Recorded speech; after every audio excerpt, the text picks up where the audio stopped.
Welcome to Shad's Guitar Show. Whether it's the gear or the players who made the gear famous, join me each episode as we discuss all things guitar. Well, hey, what's up, everyone, and welcome into another episode of Shad's Guitar Show. You would have no way of knowing this, but over the course of the last week, I pretty much felt like I was going to die. It's the sickest I've been in a very long time, let's say.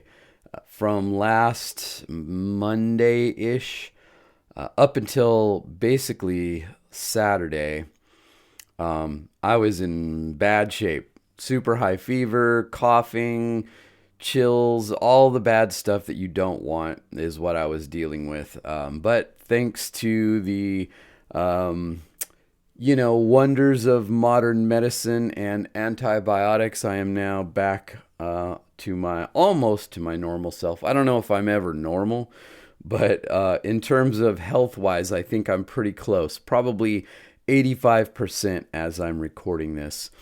So anyway, I wanted to get back in the chair here in front of the microphone and kind of get this one out while I'm thinking about it.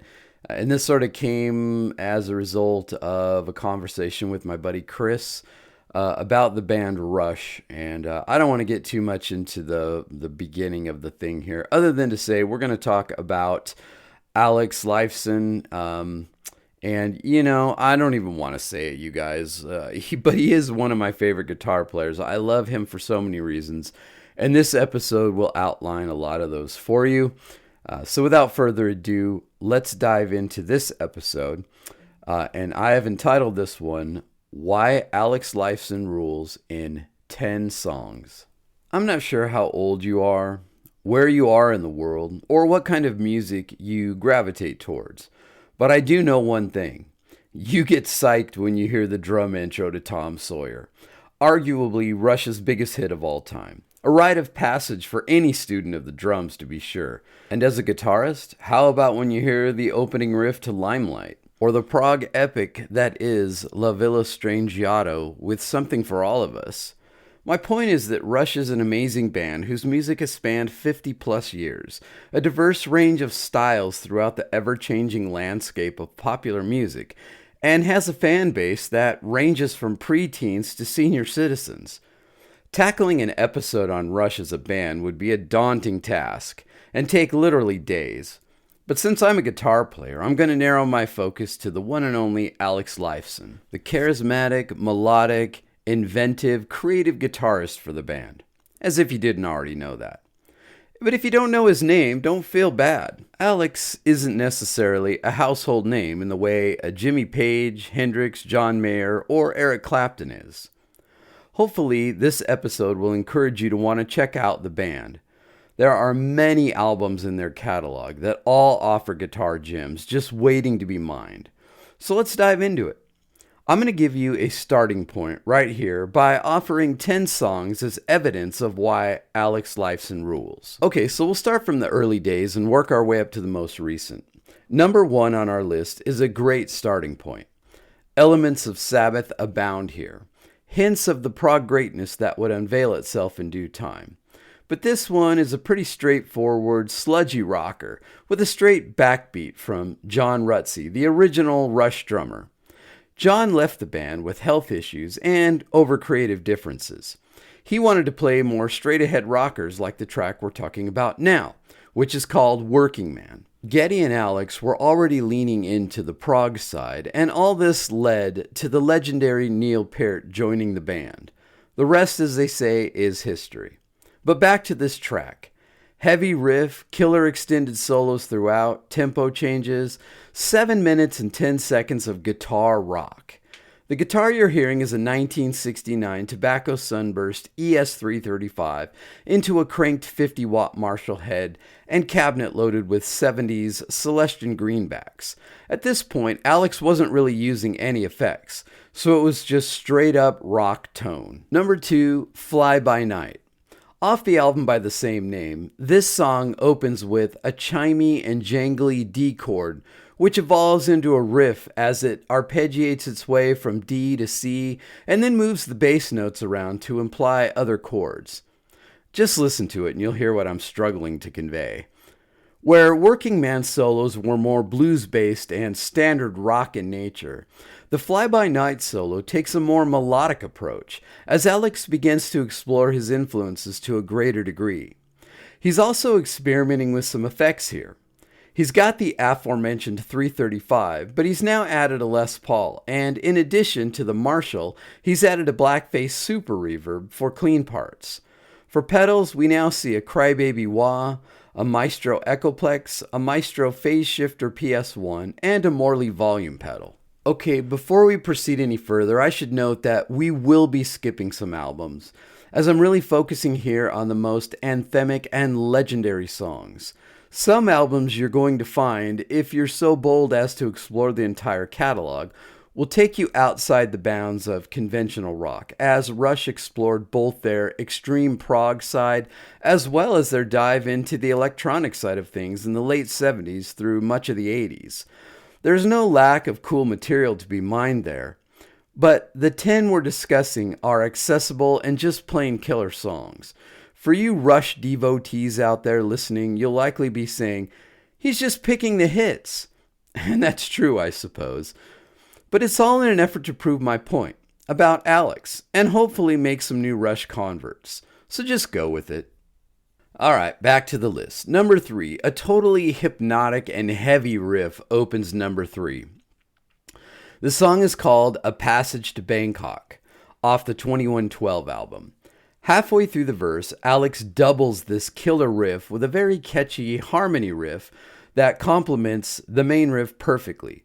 Something Alex does very well, as we'll see many more times.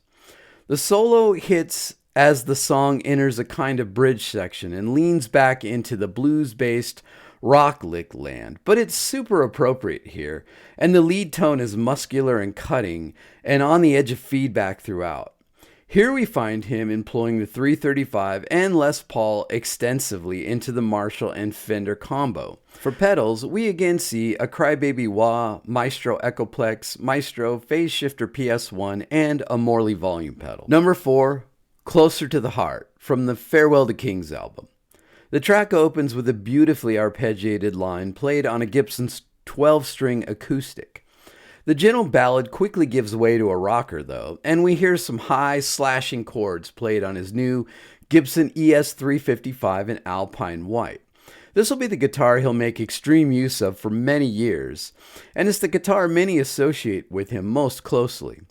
The solo is one of my favorites. It opens with a harmonized descending line that quickly turns into a guitar climbing melodically up to a high register, climaxing with some soaring bends. If you didn't know better, you'd almost swear you were listening to Brian May. Some beautifully crafted harmony guitars reappear and take us on a melodic journey to the end of the solo.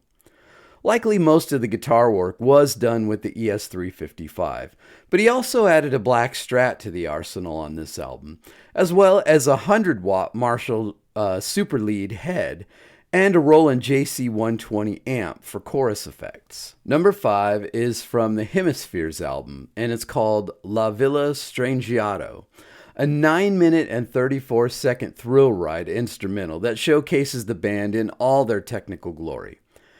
Alex intros with some beautiful nylon string Spanish guitar virtuosity before the song kicks in with some synth colors that build into a full band crescendo, and the song then proceeds to shift from section to section at breakneck pace. The guitar tones are throaty and aggressive and bolder than ever. The song breaks down for the first time, and we hear some really haunting and beautiful volume swells, and some incredible, emotive, Phrygian dominant blues playing, with soaring bends and fleet-fingered runs. This is all courtesy of the ES355, but now we see for the first time Alex using high-watt amps, 3 100-watt heads and cabs to be exact.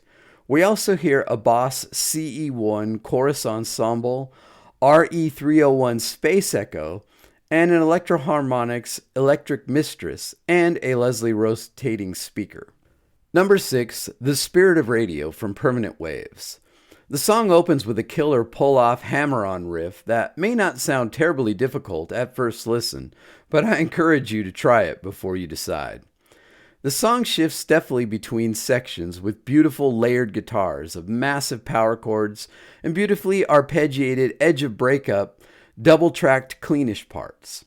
Again, showcasing Alex's ability to layer guitars for maximum effect. Then out of nowhere, the song morphs into a reggae feel, before Alex lets loose with a manic and soaring solo full of exaggerated bends and frantic lines. ES355 and high watt tones for days here. We also hear a double-tracked effect that engineers were using around this time that they got from the soundboard. And we hear that emulated today in pedals like the legendary Strymon Deco. Number 7, and now we come to Moving Pictures, the album with a host of songs everybody knows, and arguably their most commercial success of all time. And this one was hard for me because I could definitely have used the final 4 spots right here. But I'm going to go with the song you're probably already thinking of if you know the album well, Tom Sawyer. An epic is the only word here. It's launched a trillion air drummers into a frenzy in its time, to be sure. But let's talk about Alex's parts. His rhythm tone is huge on this track, fat and aggressive. And the solo, well, Alex is at his most brilliant. Melodic, frantic, pinch harmonics, soaring overbends, and wide and exaggerated vibrato. Stunning, really. The album is where we see Alex embrace Stratocasters. He's having Gibson PAFs installed in the bridge position of the Strats, and was likely one of the first players to embrace this HSS idea. More high-watt amps, and he's now added some Dean Markley amps. More digital delay exploration as well. Okay, Rush fans, I apologize in advance. Things are going to get a little dicey, because I've just skipped a lot of albums to get to number 8. There just isn't time, so please don't hate me. Number 8, Dreamline from Roll the Bones. Opening with a killer staccato delay-affected riff, the song then explodes into an anthemic pre-chorus. Alex plays some sparse power chords in the chorus, but leaves nothing on the table when we get to the solo. It opens with some soaring notes that are ethereal and drifting before climbing into the stratosphere with some massive high bends and dive bombs. A very epic solo. And now we enter the PRS era for Alex as he's playing his signature CE22 models and using mostly rack gear now too. Alex, again, exploring. Number 9 is Everyday Glory from the Counterparts album. This whole album is really guitar heavy and a definitely reorientation to the early rock sound. This track opens with an anthemic and soaring lead line that fades into a simple percussive dotted eighth lead line that sits beautifully under Geddy's voice. Now, I have to say, the lyrics always choke me up on this song, or just plain make me cry. If you take a listen, maybe you'll understand. The solo always gives me chills.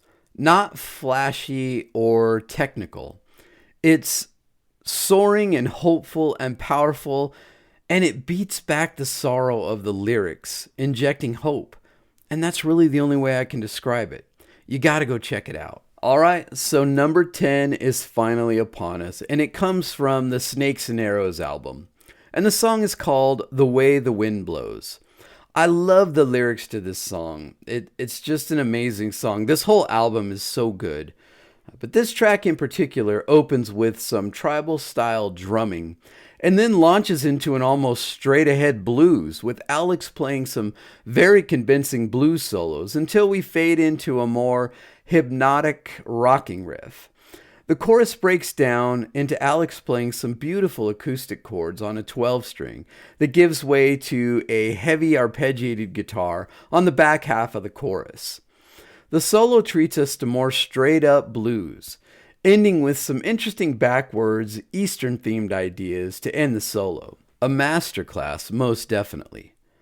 Alex is now on the Gibson Alex Lifeson signature Access Les Pauls with Floyd Rose tremolos, and his signature Hughes and Kettner amps, and a variety of pedals and rack effects controlled by a custom Bradshaw controller. Okay, so I've linked a Spotify playlist for the 10 songs that we just discussed. But there are so many songs I missed, and I admit that wholeheartedly. Conservatively, maybe 50 that we could have looked at as awesome examples of why Alex rules. He's a player who took his influence and used them to create his own and totally unique style. Sometimes elegant, sometimes frantic, sometimes on the edge. Alex isn't so much an improviser as he is a composer. Most of the time, live, he'll stay true to the length and the sound of the recording. I appreciate that about him. He writes a great part and sticks to it. He doesn't shred in the look how fast I am sense, but his parts are at times technical, cinematic, ethereal, raw, aggressive, and anthemic, and sometimes all at once. He's a master of amazing guitar tones and the use of effects. In interviews, he seems humble and funny, and the banter between him and Geddy is always great fun to watch. As Rush tours in 2026, without Neil, I can't help but resign myself to the fact that I'll likely never get to see them live. But there's a wealth of great concert material to enjoy, and that may have to be enough, unless one of you guys wants to spring for an extra ticket for the LA show. If you enjoyed this episode, please make sure to share it with a Rush fan or a guitar fan or just a fan of music in general. I really appreciate you guys and all your support. Please make sure that you leave a 5-star rating wherever you're listening to this right now. When you go over to YouTube, when you do, and we know you're going to, make sure you stop by Shad's Guitar Show and subscribe. Please, it's so helpful. I'm really trying to grow my YouTube channel this year. Also, when you're on Instagram, and you know you will be on Instagram, follow the show at Shad's Guitar Show on Instagram. And I really look forward to making these episodes, and I'm so grateful to know that you guys are out there enjoying them. So, as I've been saying, as long as you guys keep listening, I'll keep talking about all things guitar.